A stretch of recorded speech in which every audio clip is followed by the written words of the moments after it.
nikech osingo negi bilion moko 3 obro medo negi jong'ad do bura be do malo kata do mar aywaga miluongo ni Court of Appeal bende osendiko. To ok mano kende, IEBC men duol mochung' ne yiero bende nopuodho mokalo kendo wacho ni joge joma tiyo maber.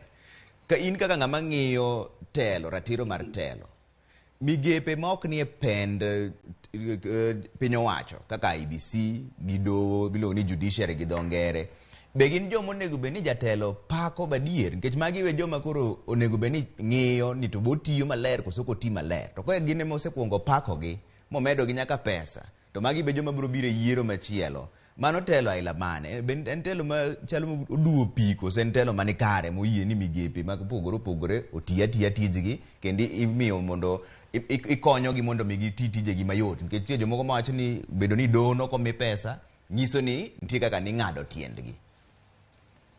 Jatelo Trevor, jatelo dhi matek ahinya kendo kaka iwacho gigono, ing'e ni samoro luwore gi telo ma ng'ato dwa bedo godo, nikech wan gi gigo ma waluongo ni pende 3 mag sirikal, ma en telo mokwongo en executive, ae wan gi mar jong'ad bura ma en judiciary, ae wan gi jogo maloso chike ma iluongo ni legislature.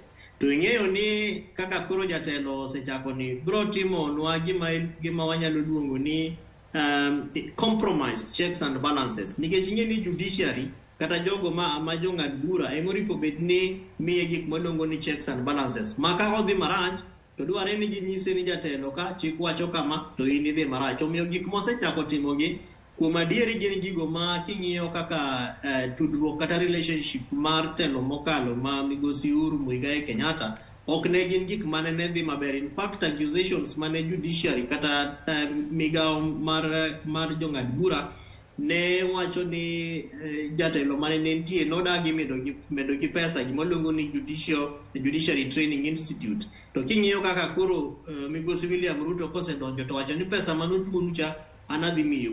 Omiyo magi gik ma samoro ka wanone matut gimwaluongo ni dongruok kata governance ok gin signs mabeyo ahinya, nikech koro nyisowa ka gima koro chal ka gima gidonjo e uhusiano kata tudruok moro ma nitie gik ma gisewacho oko mar neno telo ne